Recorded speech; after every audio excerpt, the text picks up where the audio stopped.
አርጀንቲና ዛሬ ላይ በላቲን አሜሪካ ነጭ ሀገር ተብላ እንድትታወቅ የተደረገችው በተፈጥሮ ሳይሆን በፖለቲካ ሴራና በዘር ማጥፋት ሂደት ነው።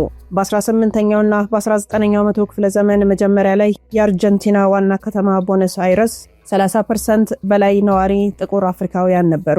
ነገር ግን የሀገሪቱ የፖለቲካ መሪዎች እንደ ዶሚንሳ ፋውስቲኖ ሳርሚያንቶ ያሉ መሪዎች ሀገሪቱን አውሮፓዊ እና ነጭ የማድረግ ጽኑ ጥቁር ጠል ፖሊሲ ቀረጹ። ይህንን የዘር ማጽዳት ተግባር በሶስት ዋና ዋና መንገዶች ፈጸሙት። ጦርነት፣ ጥቁር ወንዶች በግንባር ቀደምትነት ወደ አስከፊ ጦርነት በተለይም ከፓራጓይ ጋር በተደረገው የሶስቱ ጥምረት ጦርነት በመማገድ እንዲያልቁ አደረጉ። ሌላው ሁለተኛው በበሽታና በቸልተኝነት በ1870ዎቹ ቦነስ አይረስን በወረረችው ቢጫ ወባ ወረርሽኝ ወቅት ጥቁር የሚኖርበትን ሰፈር በመዝጋትና የሕክምና እርዳታ በመንፈግ በበሽታ እንዲረግፉ ተደረገ። ሶስተኛው ስደትና ማግለል፣ የተረፉትንም የህግ ከልካዮች በመጫን የማንነት መታወቂያቸው ላይ ሳይቀር ጥቁር የሚል ዘር በማጥፋት በታሪክ ውስጥ እንዳይኖሩ ተደረገ። ይህ ትውልድ ተሻጋሪ ጥቁር ጠል ፖሊሲ ነው እንግዲህ ዛሬም ድረስ በአርጀንቲና ብሔራዊ ቡድንና ማህበረሰብ ውስጥ በጥቁሮች ላይ ለሚሰነዘረው የንቀትና የዘረኝነት መዝሙር መሰረት የሆነው። ሰላም፣ ጤና፣ ፍቅር፣ በረከት ተመኘንላችሁ ወደ ቤተሰቦቻችን በያላችሁበት የዓለም ዳርቻ ሁሉ እንደምን ቆያችሁን። ዛሬ ምናልባትም አብዛኞቻችሁ የማታውቁትን ጥቂቶች የሚያውቁትን ሚስጥር እንነግራችኋለን። ምክንያቱም ይህንን ሚስጥር ኢትዮጵያውያን ቢያውቁ ኖሮ ለአርጀንቲና በመደገፍ ራሳቸውን እስከ መሰዋት ባልደረሱ ነበረ ማለት ነውና ይሄ ታላቅ ሚስጥር ለሁላችንም የማንቂያ ደወል ነው። ሁላችሁም ደግሞ ከዚህ መርሃ ግብር ታተርፋላችሁ ብለን ስላሰብን ነው ወደ እናንተ ያመጣ ነው። ሮማን ጸጋዬ ነኝ ከአክሱም ቲዩብ። ሰናይ ቆይታ ይሆንላችሁ። በ1928 ዓመተ ምህረት እንደ አውሮፓውያን የዘመን ቀመር 1935 የፋሽስት ኢጣሊያ ጦር ነፃነቷን ጠብቃ የኖረችውን ብቸኛዋን ጥቁር አፍሪካዊት ሀገር ኢትዮጵያን በግፍ ሲወር የአርጀንቲና ጥቁር ጠል ፖለቲካ ከፋሽስቶች ጎን በግልጽ ቆመም። የዓለም መንግስታት ማህበር ሊግ ኦፍ ኔሽን በኢጣሊያ ላይ ማዕቀብ ለመጣል ሲወያይ አርጀንቲና ወረራውን በመደገፍና ማዕቀቡን በመቃወም ከፋሽስቱ ሙሶሊኒ ጎን በጽኑ ቆመች። ይህ የፖለቲካ ድጋፍ ብቻ አልነበረም። የፋሽስቱን ወረራ የደገፉ በርካታ አርጀንቲናውያን በግንባር ተሰልፈው የኢትዮጵያን ሕዝብ ጨፍጭፈዋል። እኛም ያነሳነው ታዋቂ ጥቅስ ባለቤቱ የፋሽስቱ መሪ የቤኒቶ ሙሶሊኒ የበኩር ልጅ ቪቶሪዮ ሙሶሊኒ በኢትዮጵያ ሰማይ ላይ የጦር አውሮፕላን እየነዳ የናፓልምና መርዛማ ሰናፍጭ ጋዝ ቦምቦችን በንጹሃን ኢትዮጵያውያን ላይ ሲያዘንብ የነበረ አረመኔን ሰው ጠልላለች። በወቅቱ የተጻፈውና የተነሳው አስደንጋጭ ማስታወሻ እንዲህ ይል ነበርም። የቦምብ ጥቃቱን ሙሉ በሙሉ ያስደስተኝ ነበረ። ቦምቦቹ መሬት ላይ ሲፈነዱ ልክ እንደ ጽጌረዳ አበባ ሲፈኩ ማየት እጅግ ማራኪ ነበር አለ። ይህ የኢትዮጵያውያን ደም እንደ ጽጌረዳ አበባ የቆጠረ ጨፍጫፊ ፋሽስት ኢጣሊያ በሁለተኛው የዓለም ጦርነት ስትሸነፍ የጠለለውና በሰላም እንዲኖር የተፈቀደለት የተመሰላችሁ በአርጀንቲና ነው። አርጀንቲና በወቅቱ የነበራትን የጥቁር ጠልነት አቋምና የፋሽስት ፍቅር በመጠቀም በሺዎች የሚቆጠሩ የናዚና የፋሽስት ጦር ወንጀለኞች ቪቶሪዮ ሙሶሊኒን ጨምሮ በጉያዋ ደብቃ የኢትዮጵያውያንን ደም ያፈሰሱ ነፍሰ ገዳዮችን በምቾት እንዲኖሩና በታሪካችን ላይ እንዲያላግጡ አድርጋለች። ታሪክ እንዲህ ሆኖ ሳለ ዛሬ በ21ኛው መቶ ክፍለ ዘመን የምናየው እውነታ ግን እጅግ የሚያስቆጭና የሚያምነው የታሪክ መጋረጃ ተጋርዶባቸው የአያቶቻቸውን ገዳዮችና አሁንም ድረስ ጥቁር ጠልነታቸው በተግባር የሚያሳዩ ተጫዋቾችን ለመደገፍ እልፍ አላፋት የኢትዮጵያውያን ወጣቶች የአርጀንቲናን ሰማያዊ ነጭ ማሊያ ለብሰው ሲጮሁ፣ ሲከራከሩ፣ አልፎ ተርፎ እርስ በርሳቸው ሲቧቀሱ እናያለን። የማንነት መረሳት ቁጭት በሊዮን ሜሲ አስደናቂ እግር ኳስ ጥበብ ተማርኮ መደሰት አንድ ነገር ቢሆንም የሀገሪቱን የታሪክ ጥላቻና በኢትዮጵያ ላይ ያደረሰችው በደል ፈጽሞ አለማወገን የታሪክ ምጸት ነው። የደም ጥሪና የህሊና ጥያቄስ የለባችሁም ወይ? ወጣቱ ትውልድ ስሜቱን ከኳሱ ሜዳ ባለፈ ወደ ታሪክ መዝገብ መመለስ አለበት። በአርጀንቲና ሰማያዊ ማሊያ ስር የተደበቀው በኢትዮጵያ ሰማይ ላይ እንደ ጽጌረዳ የፈካውን ያንን መርዛማ ቦምብና የፋሽስቶች መጠለያ የመሆን ታሪክ ማስታወስ የህሊናም ግዴታ ነው። ዛሬ በ21ኛው መቶ ክፍለ ዘመን ለአብዛኛው የዓለም ማህበረሰብ ለኢትዮጵያውያን ወጣቶች አርጀንቲና የሚለው ስም ሲነሳ ወደ አእምሮ የሚመጣው ደማቅ ስዕል አለ። በሰማያዊና ነጭ ማሊያ የተሽቆጠቆጡ ስታዲየሞች፣ የዲያጎ ማራዶና እግር ኳሳዊ ተአምር፣ የሊዮኔል ሜሲ አስደናቂ ጥበብ እና የኳስ ውበት ናቸው። ነገር ግን ይህ ስዕል በጥንቃቄ የተሳለ ውብ መጋረጃ ነው። ከዚህ መጋረጃ በስተጀርባ በታሪክ መዝገብ ላይ በደም፣ በጋዝ፣ በዘር ማጽዳት፣ በክህደት የተጻፈ እጅግ ጎምዛዛና ጥቁር ታሪክ አለም። ይህ ትንታኔያችንም በአርጀንቲና ምድር ላይ ጥቁሮች ሆን ተብለው ከምድረ ገጽ የጠፉበትን የውስጥ ሴራ እናያለን። የጥቁር ጠልነት ፖሊሲ የኢትዮጵያውያን ህልውናን ለመቅጠፍ ከፋሽስት ኢጣሊያ ጋር እንዴት እጅና ጓንት ሆኖ እንደሚሰራ የሚያሳይ የታሪክም ማስታወሻ ነው። ብዙዎች አርጀንቲናን እንደ ንጹህ ነጭ የአውሮፓውያን ሀገር አድርገው ያስባሉ። ነገር ግን ይህ የሆነው በተፈጥሮ ስነ ህዝባዊ ሂደት ሳይሆን በአገሪቱ የፖለቲካ መሪዎች ለዘመናት በተቀነባበረ ስልታዊ የዘር ማጽዳት ነው። በ18ኛው መቶ ክፍለ ዘመን መገባደጃና በ19ኛው መቶ ክፍለ ዘመን መጀመሪያ ላይ በአርጀንቲና ዋና ከተማ በቦነስ አይረስ ውስጥ ከ3 ነዋሪዎች አንዱ ጥቁር አፍሪካዊ ነበረም። የአፍሪካ ባሪያዎች ማዕከል የነበረችው ይህች ሀገር በባህል፣ በሙዚቃ፣ ታንጎ ጭምር መነሻዋ አፍሪካዊ ነው። እናም በኢኮኖሚ ጥቁር አሻራ ያረፈባት ነበረች። በ19ኛው መቶ ክፍለ ዘመን አጋማሽ ላይ ስልጣን የያዙት እንደ ዶሚንጎ ፋውስቲኖ ሳርሚያንቶ ያሉ የአርጀንቲና ፕሬዝዳንቶችና ፖለቲከኞች አርጀንቲናን የሰለጠነች ሀገር ለማድረግ ጥቁርና ተወላጅ ህዝቦችን ማጥፋት፣ በአውሮፓውያን ስደተኞች መተካት አለብን የሚል ግፈኛና ዘረኛ ፖሊሲ ያወጡ። ሳርሚየንቶ በማስታወሻው ላይ እንዲያለም በ20 ዓመታት ውስጥ በአርጀንቲና ውስጥ ጥቁር ማየት ብርቅ ይሆናል ብሎ በኩራት ጽፎ ነበረም። ይህንን የዘር ማጽዳት ውርስ ለትውልድ ለማስተላለፍ ፖለቲከኞቹ 3 ስልቶችን ተጠቅመዋል። ከላይ እንዳልኳቸው አንደኛው ጥቁር ወንዶችን በጦርነት መማገድ ነው። ከ1864 እስከ 1870 በተደረገው አስከፊው የፓራጓይ ጦርነት ወቅት የአርጀንቲና መንግስት ጥቁር ወንዶችን በግዴታ ወደ ጦር ግንባር መለመላቸው ያለበቂ ትጥቅና ዝግጅት በግንባር ቀደምትነት እንዲሰለፉ በመደረጉ መላው የአፍሮ አርጀንቲና ወጣት ትውልድ በጦርነቱ ሜዳ ላይ እንዲያልቅ ተደረገ። ሌላው ሁለተኛው የቢጫ ወባ ወረርሽኝና የሕክምና ክልከላ ነው። 1871 በቦይነስ አይረስ የቢጫ ወባ ወረርሽኝ ሲቀሰቀስ የአገሪቱ ባለስልጣናት ነጩ ማህበረሰብ ወደ ሰማያዊና ንጹህ ክፍሎች አሸሹ። ጥቁሮቹ የሚኖሩበትን የደቡባዊ ክፍል ከተማ ሳን ቴልሞ ግን በወታደር ከበው መውጫና መግቢያውን ዘጉት። የሕክምና እርዳታ፣ ምግብና ውሃ በመንፈግ በሺዎች የሚቆጠሩ ጥቁሮች በበሽታው ረግፈው እንዲያልቁ ተደረገ። ሶስተኛው በህግና በሰነድ ማንነታቸውን ማጥፋት ነው። ከበሽታውና ከጦርነቱ የተረፉትን ጥቁሮች ሴቶች ከነጩ ማህበረሰብ ጋር እንዲቀላቀሉ በማስገደድ በተወለዱት ልጆች ሰነድ ላይ ጥቁር የሚለውን ዘር በመሰረዝ በህዝብ ቆጠራ መዝገብ ላይ አርጀንቲና ውስጥ ጥቁር የሌለ ለማስመሰል ተሳካላቸው። ይህ ትውልድ ተሻጋሪ ጥቁር ጠል ፖሊሲ ዛሬም ድረስ በአርጀንቲና ብሔራዊ ቡድን ተጫዋቾች አእምሮ ውስጥ ሰርጎ የገባው ጥቁር ተጫዋቾችን የማንቋሸሽ ባህል መሰረቱ ይኸው የቆየ ታሪካዊ ውርስ ነው። የአርጀንቲና ጥቁር ጠል ፖሊሲ በገዛ ድንበሯ ብቻ የተወሰነ እንዳይመስላችሁ። በጥቁር ህዝቦች ላይ የነበራቸው ንቀትና ጥላቻ በዓለም አቀፍ መድረክ ላይ የጥቁር ህዝቦች ኩራትና የነጻነት ተምሳሌት የነበረችውን የኛዋን ኢትዮጵያን ለመቅጠፍ ከፋሽስቶች ጋር እንዲተባበሩ አደረጓቸው። እንደ አውሮፓውያን አቆጣጠር 1935 ወይም ደግሞ 1928 የፋሽስት ኢጣሊያ መሪ ቤኔቶ ሙሶሎኒ በኢትዮጵያ ላይ ያለምንም ምክንያት የግፍ ወረራ ሲጀምር የዓለም መንግስታት ማህበር በኢጣሊያ ላይ የኢኮኖሚና የንግድ ማዕቀብ ለመጣል ስብሰባ ተቀመጠ።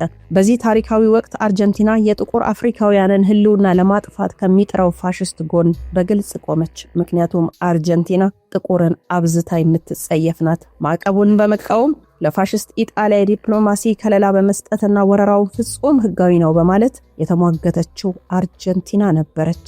ኢትዮጵያ መጥፋት አለባት ስትል ይህች አቋሟ በኢትዮጵያ ንጹሃን ዜጎች ላይ የሚዘንበው ቦምብና መርዝ እንዳይቆም መንገድ ከፍቷል። የአርጀንቲና ድጋፍ በዲፕሎማሲ ብቻ እንዳይመስላችሁ። የፋሽስቱ ወረራ ይደግፉና በጥቁር ጠል ርዕዮተ ዓለም የተጠመቁ በርካታ የአርጀንቲና ዜግነት ያላቸው ወታደሮች፣ በፈቃደኝነት የተሰለፉ ግለሰቦች የኢጣሊያን ጦር ተቀላቅለው ወደ ኢትዮጵያ መጡ። እነዚህ ከአርጀንቲና የመጡ ነፍሰ ገዳዮች በሀገራችን ምድር ላይ በሺዎች የሚቆጠሩ አርበኞች ንጹሃንን ጨፍጭፈዋል። በኢትዮጵያ ታሪክ ውስጥ እጅግ የሚዘገንነውና መራራው ገጽታ በኢትዮጵያ ላይ ጅምላ ጭፍጨፋ የፈጸሙ የጦር ወንጀለኞች ከጦርነቱ ማክተም በኋላ መጠጊያና ማላገጫ ያደረጓት አርጀንቲና መሆኑ ነው። የቤኒቶ ሙሶሎኒ የበኩር ልጅ ቪቶር ሙሶሎኒ በኢትዮጵያ ወረራ ወቅት የፋሽስት አየር ኃይል አብራሪ ነበረም። በኢትዮጵያ ሰማይ ላይ የበረረ ዓለም አቀፍ ሕግ የሚከለክለውን የዩፕራይት መርዛማ ጋዝና ናፓልም ቦምብ በንጹሃን ገበሬዎችና ሴቶች ህጻናት ላይ ያዘንብ ነበረ። ቪቶዮሮ በኢትዮጵያ ምድር የፈጸመውን ግፍና የሰዎችን ስቃይ አስመልክቶ በጻፈው ማስታወሻ ላይ እንዲህ የሚል አስደንጋጭና መራራ ጥቅስ አሰፈረ። የቦምብ ጥቃቱ ሙሉ በሙሉ ያስደስተኝ ነበረ። ቦምቦቹ መሬት ላይ ሲፈነዱ ልክ እንደ ጽጌረዳ አበባ ሲፈኩ ማየት ለኛ እጅግ ማራኪ ነበር አለ። የኢትዮጵያውያንን ስጋና ደም በመበተን ህፃናትን በጋዝ ተለብልበው መሞታቸውን ልክ እንደ ጽጌረዳ አበባ መፍካት የቆጠረው ይህ አረመኔያዊ አእምሮ የጥቁር ጠልነት የመጨረሻው ጥጉ ነበረ። ሁለተኛው የዓለም ጦርነት በፋሽስቶችና ናዚዎች መሸነፍ ሲያበቃ የዓለም የጦር ወንጀለኞች ፍርድ ቤት እንዳያገኛቸው ቪቶር ሙሶሎኒን ጨምሮ በሺዎች የሚቆጠሩ የናዚና የፋሽስት መሪዎች የተሸሸጉት የት መስሏችሁ ነው? አርጀንቲና ምድር ነው። የአርጀንቲና መንግስት ለነዚህ የኢትዮጵያ ጨፍጫፊዎች የዜግነት መብት ሰጥቶ በሀብትና በምቾት እንዲኖሩ አደረገ። የኢትዮጵያውያን ደምን ያፈሰሱ አያቶቻችንን በጋዝ የፈጁ ነፍሰ ገዳዮች በአርጀንቲና ዋና ከተማ ጎዳናዎች ላይ የተንቀሳቀሱ በታሪክ በፈሰሰው ደማችን ላይ በነጻነት ሲያላግጡና ሲሳለቁ ኖረዋል። አርጀንቲና ለኢትዮጵያ ገዳዮች የሰጠችው ከለላ የጥቁር ጠል ፖሊሲ ዓለም አቀፋዊ መግለጫዋ ነበረም። ዛሬ በሚሊዮኖች የሚቆጠሩ ኢትዮጵያውያን ወጣቶች ታዲያ የአርጀንቲናን ሰማይ ነጭ ማሊያ ለብሰው በየካፌውና በየጎዳናው ሲጮሁ፣ ሲከራከሩ፣ አልፎ ተርፎን በስሜት ተገፋፍተው እርስ በርስ ሲቧቀሱ የሊዮን ሜሲን ፎቶግራፍ በክብር ግድግዳ ላይ የሚሰቅሉ ወጣቶች ከጥቂት አዝማናት በፊት የዚሁ ቡድን አባሎች የኢትዮጵያ አርበኞችን ደም እንደ ጽጌረዳ አበባ እየቆጠሩ ሲጨፈጭፉ እንደነበር አያውቁም። ይህ ንቃተ ህሊና ማጣት ትልቅ የታሪክ ቁጭት ይፈጥራል። በአርጀንቲና በስፖርታዊ ዝና ተማርኮ መደሰትና የእግር ኳስ ጥበብን ማድነቅ ሰብአዊ መብት ቢሆንም የአገሪቱን ታሪካዊ ማንነትና በኢትዮጵያ ላይ የፈጸመችውን ክህደት ጨርሶ መርሳት ግን አያቶቻችንን ለሀገር ህልውና የከፈሉትን መስዋዕትነት ማቃለል ይሆናል። እግር ኳስን ማየትና መደሰት ክፋት ባይኖረውም የታሪክ እውነትን ግን መዘንጋት የለብንም። ዛሬም ድረስ በአርጀንቲና ስታዲየሞች ውስጥ የሚያስተጋባው ጥቁር ጠልነት ጥንት ጥቁሮችን ለማጥፋት ከተነደፈው ፖሊሲና የኢትዮጵያ መውረር ተገቢ ነው ካለው የትዕቢት አቋም የተቀዳ ነው። አርጀንቲና ዛሬ ላይ ራሷን ሙሉ በሙሉ ከአፍሪካዊነት የጸዳችና ንጹህ ነጭ አድርጋ ብታቀርብም ታሪኳ ግን አርጀንቲና በአፍሪካውያን ደምና ላብ የተገነባች ሀገር ናት ይላል። እንደ አውሮፓውያን የዘመን ቀመር በ1700ዎቹና 1800ዎቹ መጀመሪያ ላይ አርጀንቲና በስፔን ቅኝ ግዛት ስር በነበረችበት ወቅት በሚሊዮን የሚቆጠሩ አፍሪካውያን በባርነት ተይዘው ወደ ሀገሪቱ ተጋዙ። በወቅቱ የሀገሪቱ ዋና የኢኮኖሚ ማዕከል በነበረችው ቱኩማን ውስጥ ከግማሽ በላይ 50% ህዝቧ ጥቁር አፍሪካዊ ነበረም። በዋና ከተማዋ ቦነስ አይረስም ከ3 ሰው አንዱ ጥቁር ነበረ። ዛሬ የአርጀንቲና ኩራት የሆነው የቅንጦት ህንፃዎች፣ መንገዶችና የወደብ መሰረተ ልማቶች በሙሉ የተገነቡት በእነዚህ አፍሪካውያን ባሪያዎች ነፃ ጉልበት ነበረ። ዛሬ አርጀንቲና ራሷን የምታስተዋውቅበትና ዓለም አቀፍ ዝና ያተረፈችበት የታንጎ ሙዚቃና ውዝዋዜ መነሻው ፍጹም አፍሪካዊ ነው። ታንጎ የሚለው ቃል ራሱ የመጣው ፋንጎ ከተባለው የናይጄሪያ ወይ ደግሞ ዩሩባ የእምነትና የከበሮ ድምጽ ስም ነው። መጀመሪያ ላይ ውዝዋዜው በአርጀንቲና የኖሩ የነበሩ ጥቁር አፍሪካውያን ባሪያዎች ቅዳሜና እሁድ ተሰብስበው ናፍቆታቸውንና ስቃያቸውን በከበሮና በእንቅስቃሴ የሚገልጹበት ባህል ነበረ። በኋላ ላይ ግን ነጮቹ የአርጀንቲና መሪዎች ታንጎን ወስደው አውሮፓዊ ቅርጽ በማስያዝ አፍሪካዊ መነሻው ሙሉ በሙሉ ከታሪክ ሰረዙት። በአርጀንቲና የነጻነት ታሪክ ውስጥ ትልቁን ድርሻ ያበረከተችው የሀገሪቱ እናት ተብላ የምትጠራው ማሪያ ሪሜዲዩስ ዴቫሊ የተባለች ጥቁር አፍሪካዊት ነበረች። በነጻነት ጦርነቱ ላይ በጀግንነት የተዋጋች፣ ቆስላ የተማረከች፣ በነጮች የስፔን ወታደሮች ፊት ለቀናት የተገረፈች ታላቅ ሴት ናት። ነገር ግን አርጀንቲና ነጻነቷን ካገኘች በኋላ ይህችን ጥቁር እናት በድህነትና በጉስቁልና ጎዳና ላይ እንድትሞት ጥለዋታል። ስሟም በአገሪቱ የታሪክ መጽሐፍት ውስጥ እንዳይጠቀስ ለዘመናት ታግዶ ቆይቷል። አርጀንቲና ማለት በአፍሪካውያን ደም የተመሰረተች፣ በአፍሪካውያን ጉልበት የበለጸገች፣ ባህሏን ከአፍሪካ የሰረቀች ሀገር ናት። ነገር ግን ፖለቲከኞቿ ጥቁር ህዝቧን በበሽታና በጦርነት ከፈጁ በኋላ ታሪኳን ሙሉ በሙሉ ነጭ አስመስለው ለዓለም አቀረቡ። ዛሬም በስታዲየም የምናየው ጥቁር ጠልነት ይህንን እውነተኛ የማንነት ታሪካቸውን በመካድና አፍሪካዊ አሻራቸውን በመጸየፍ የሚደረግ የንቃተ ህሊና ቀውስ መገለጫ ነው። በአርጀንቲና እግር ኳስ ውስጥ የሚታየው ዘረኝነትና ጥቁር ጠልነት በደጋፊዎቻቸው ብቻ ሳይሆን በብሔራዊ ቡድን ተጫዋቾች ጭምር በይፋና በቪዲዮ ተቀርጾ ለዓለም የተገለጠ ነው። ዓለም አቀፍ የእግር ኳስ ማህበርን ፊፋና ክለቦችን ለቅጣት የዳረገ እውነተኛው ክስተት ነው። በአርጀንቲና ተጫዋች ደረጃ የተፈጸሙ ታላላቅ ስህተቶች አሉ። የዘረኝነት ማስረጃ የተመዘገቡ ሰነድ የተደረጉ አርጀንቲና የ2024 የኮፓ አሜሪካ ዋንጫን ካሸነፈች በኋላ በቡድኑ አውቶቡስ ውስጥ ምን ተደረገም? አርጀንቲና ብሔራዊ ቡድን አማካኝነት ኤንዞ ፈርናንዴዝ በራሱ የኢንስታግራም ቀጥታ ስርጭት ቪዲዮ ላይ እሱና ሌሎቹ የቡድን ተጫዋቾች የፈረንሳይ ብሔራዊ ቡድን ጥቁር ተጫዋችን ማንነትና ዝርያ የሚያንቋሽሽ ዘረኛ መዝሙር በጋራ ሲዘምሩ በቪዲዮ ተቀርጸዋል። የመዝሙሩ ይዘትም በሰነድ የተመዘገበ ነው። መዝሙሩ የፈረንሳይ ጥቁር ተጫዋቾችን ኢላማ ያደረገ ሲሆን ምን ይላል? ለፈረንሳይ ይጫወታሉ፣ ነገር ግን የመጡት ከአንጎላ ነው። እናታቸው ናይጄሪያዊ ናት፣ አባታቸው ካሜሮናዊ ነው፣ ነገር ግን ፓስፖርታቸው ፈረንሳይ ይላል የሚል የዘር ማግለልና ስድብን የያዘ ነው። ለፈረንሳይ እግር ኳስ ፌዴሬሽን ፊፋ ቪዲዮን እንደ ኦፊሴላዊ ማስረጃ በመያዝ ለፊፋ የቅሬታ ሰነድ አስገብቷል። የኤንዞ ፈርናንዴዝ የክለብ ጓደኞች የሆኑት የቼልሲ ጥቁር ተጫዋቾች እንደ ዌስሊ ፎፋና ያሉ ድርጊቱን ያለምንም መሸሸጊያ የተደረገ ዘረኝነት ሲሉ በይፋ አውግዘውታል። ተጫዋቹ በፈጠረው ዓለም አቀፍ ውዝግብ ሳቢያ ይፋዊ የይቅርታ ደብዳቤ ለመጻፍ ተገዷል። የአርጀንቲና ክለቦች ደጋፊዎች በደቡብ አሜሪካ የክለቦች ውድድር ላይ ከብራዚል ክለቦች ጋር በሚጫወቱበት ወቅት በጥቁር ተጫዋቾችና ደጋፊዎች ላይ የሚፈጽሟቸው ድርጊቶች በስታዲየም ካሜራዎች በተደጋጋሚ ተመዝግበው ለቅጣት በቅተዋል።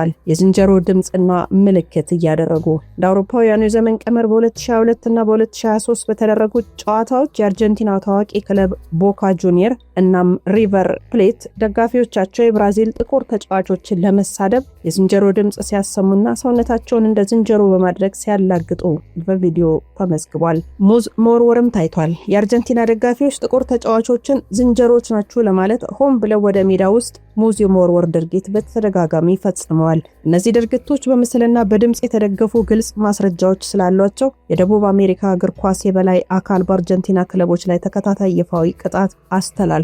አስባችሁታል ምን ያህል እንደሚጠሉን? እኛ ደግሞ እነሱን ለመደገፍ እርስ በርስ ስንቧቀስ። የቦካ ጁኒየር ቅጣት ሰነድም አለ።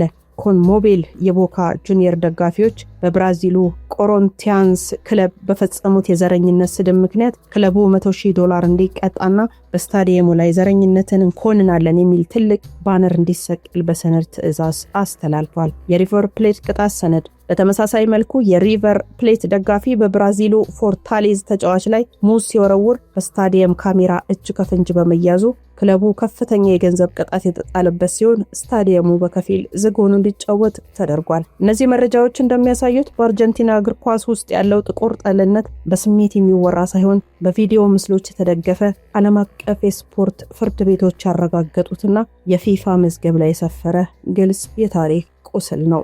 እናም ታዲያ እናንተ ደጋፊዎች የዚህን ያህል የጥቁር ጥላቻ ላላቸው ሰዎች ማጨብጨባችሁ ምን ይሆን የሚሰማችሁ? የራሳችሁን የታሪክ መጋረጃ አትቀዱም ወይ? እንደ አርጀንቲና ያሉ ሀገራት የጥቁር አፍሪካውያንን ታሪክ እንደሰረዙት ሁሉ እኛም ታሪካችንን ካልጻፍን ካላወቅን እንሰርዛለን። ወጣቱ ትውልድ የእግር ኳስ ማሊያ ከመልበሱ በፊት አያቶቹ ለጥቁር ሕዝብ ነጻነት የከፈሉትን ዋጋ እንዳድዋ ድል ጠንቅቆ ማወቅ አለበት። ዛሬ ዓለም የምትመራው በምስልና በድምጽ ነው። ታሪካችንን፣ ጥበባችንን፣ እውነተኛ ማንነታችንን በቪዲዮ፣ በጽሁፍ፣ በኪነ ጥበብ ለዓለም ማሳየትና የራሳችንን ትረካ ራሳችን መምራት አለብን። የነጭ አምላኪነት ስነ ልቦናችሁን ስበሩ። የነሱን ስፖርት፣ ባህል ወይ ደግሞ አኗኗር ዘይቤ ከኛ በላይ አድርጎ የመቁጠር አባዜ መቆም አለበት።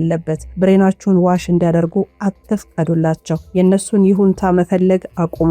ጥላቻው የትም ሊያደርሰን የማይችል ባዶ ጩኸት መሆኑን እንረዳለን። ጥቁርነት ውበት፣ ጥንካሬና የሰው ልጅ የዘር ግንድ መነሻ መሆኑን በኩራት መቀጠል አለበት። ጥላቻን ለመስበር ከሁሉ የተሻለው ምላሽ በሁሉም መስክ ስኬታማና የማይደፈር ሆኖ መገኘት ነው። በትምህርት፣ በቴክኖሎጂ፣ በኢኮኖሚ የጥቁር ሕዝብን አቅም በተግባር ማሳየት፣ በዓለም አቀፍ መድረክ ላይ ማንም ሊንቀው የማይችለውን ሳይንሳዊ፣ ኢኮኖሚያዊ፣ ቴክኖሎጂያዊ አቅም መገንባት፣ የራስን ተቋማት ማጠናከር፣ ከአፍሪካ ሕብረት ጀምሮ የራሳችንን የውስጥ ተቋማት፣ የህግ ማዕቀፎች፣ የሚዲያ አውታሮች በማጠናከር በመጠናከር ዓለም አቀፍ ተጽዕኖ መፍጠር እንችላለን። እነሱ ስለጠሉን እኛ ራሳችንን ማሳነስ ወይም አጸፋዊ ጥላቻ ውስጥ መግባትም የለብንም። የኛ ምላሽ መሆን ያለበት ነፃ መሆን ነው። በላቀ ብቃት መገኘት፣ ታሪካችንን ማክበርና ክብራችንን ሳናስደፍር በኩራት መኖር ነው። እነሱ ታሪካቸውን በውሸት ሲያስተዋውቁ እኛ እውነተኛውን ውበት የአፍሪካ ታሪካችንን ለዓለም በመንገር ራሳችንን በማብቃት ምላሽ እንስጥ።